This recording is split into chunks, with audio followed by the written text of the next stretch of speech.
കഴിഞ്ഞ വർഷം ഏതാണ്ട് ഇതേ സമയത്തായിരുന്നു കേട്ടോ ഞാൻ ആദ്യം ഒരു യൂട്യൂബ് ചാനൽ തുടങ്ങി വീഡിയോസൊക്കെ ഇട്ട് സ്റ്റാർട്ട് ചെയ്തത്. വലിയ പ്രതീക്ഷയോടെയൊക്കെ തുടങ്ങിയെങ്കിലും പിന്നെ അതങ്ങ് നിർത്തി കളഞ്ഞോട്ടോ. 2 ആഴ്ച കറക്റ്റായിട്ട് വീഡിയോസ് ഇട്ടെങ്കിലും പിന്നെ അതങ്ങ് നിർത്തി കളഞ്ഞോട്ടോ ഞാൻ പാതിയ വഴിക്ക്. ഒരു പക്ഷേ എനിക്ക് ഇപ്പോഴായിരിക്കില്ല അതിനുള്ള സമയം അയക്കണത്. അത് മാത്രമല്ല എൻ്റെ തൊലിക്ക് ഇപ്പോൾ കുറച്ച് കട്ടി കൂടിയോണ്ട് തന്നെ ആരെങ്കിലും എന്തെങ്കിലും പറഞ്ഞാൽ തന്നെ അധികം വലുതായിട്ടൊന്നും ഏൽക്കാറില്ല കേട്ടോ എനിക്ക്. പിന്നെ കുറ്റം പറയുന്നവർ മാത്രമല്ല കേട്ടോ എൻ്റെ ലൈഫിലുള്ളത്, അതിനൊക്കെ കൂടുതൽ നല്ലത് പറയുന്നവരായിട്ട് എൻ്റെ ലൈഫിൽ ഉണ്ടായേക്കണത്. നമ്മുടെ വീഡിയോസൊക്കെ കാണാറുണ്ടെന്ന്, വീഡിയോസൊക്കെ എടുത്ത് തരുന്നതും, അതേപോലെ തന്നെ വീഡിയോസൊക്കെ എടുക്കണില്ലേ എന്ന് ഇങ്ങോട്ട് ചോദിക്കണം. അതേപോലെ കാണുമ്പോഴൊക്കെ വീഡിയോസൊക്കെ കാണാറുണ്ടെന്ന്, അതേപോലെ കുറച്ച് കുറവൊക്കെ ഉണ്ടെങ്കിൽ അതൊക്കെ പറഞ്ഞു തരുന്നത് എൻ്റെ ലൈഫിലുണ്ട് കേട്ടോ. സത്യം പറഞ്ഞാൽ ഇങ്ങനെ കുറേ വാക്കുകളൊക്കെ കേൾക്കുമ്പോഴാണ് ഇനിയും വീഡിയോസൊക്കെ എടുക്കാൻ വേണ്ടി തോന്നുന്നത്.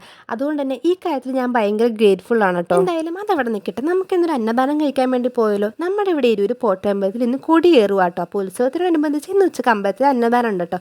അപ്പോൾ അത് കഴിക്കാൻ വേണ്ടിയാണ് ഞാനും അമ്മയും ആര്യൻ്റെ നന്ദുവും കൂടി വന്നേക്കണത് കേട്ടോ. നന്ദുവിൻ്റെ ഇടയിൽ കല്യാണം കഴിഞ്ഞിട്ടുള്ള ഫസ്റ്റ് ഉത്സവം കൂടിയാണ് കേട്ടോ. അത് മാത്രമല്ല ഇത്ര തിരക്കൊക്കെ അന്നദാനത്തിന് അവൾ കാണുന്നത് തന്നെ ഇപ്പോഴായിരുന്നു കേട്ടോ. കാരണം അവരുടെ ഇവിടെ നിന്ന് ഇത്ര തിരക്കൊന്നും അന്നദാനത്തിന് കണ്ടിട്ടില്ലെന്നാട്ടോ അവൾ പറഞ്ഞത്. നമ്മളാണെങ്കിൽ വീട്ടിൽ നിന്ന് ഒരു 11:15 ആയപ്പോഴാണ് ഇറങ്ങിയത്. കാരണം ഒരുപാട് വൈകാൻ നല്ല തിരക്കായിരിക്കുമല്ലോ എന്ന് വിചാരിച്ചു. പക്ഷെ നമ്മൾ എത്തിയപ്പോഴേക്കും നല്ല രീതിയിൽ തന്നെ തിരക്കുണ്ടായിരുന്നു കേട്ടോ. അപ്പം ഇവിടെ ഇലയിൽ സദ്യ അതേപോലെ ബഫേ ഒക്കെ ഉണ്ടായിരുന്നു കേട്ടോ. നമ്മൾ പക്ഷേ ഇലയിലായിട്ട് കഴിക്കാൻ വേണ്ടി ഇരുന്നത്. കുറേ നേരം ഇതേപോലെ ക്യൂ നിന്നിട്ട് അവസാനം ഇലയിൽ കഴിക്കുമ്പോൾ കിട്ടുന്ന സ്വാദ് ഒരു കാരണവശാലും ബഫേ കഴിക്കുമ്പോൾ കിട്ടുക കേട്ടോ.